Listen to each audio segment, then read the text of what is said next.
உலகை எழுப்பும் ஞாயிறு அங்கே குடியிருப்பான். அவன் ஆனை முகத்தனின் அடியவர் மனத்தில் ஒளியாய் வந்து கொலுவிருப்பான்.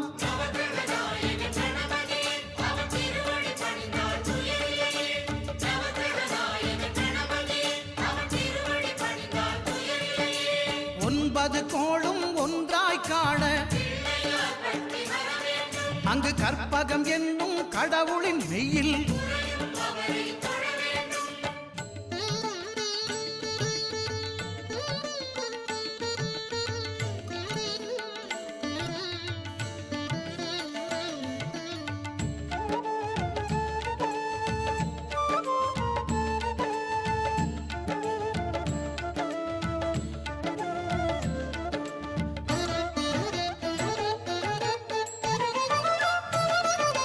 திங்கள் பகவான்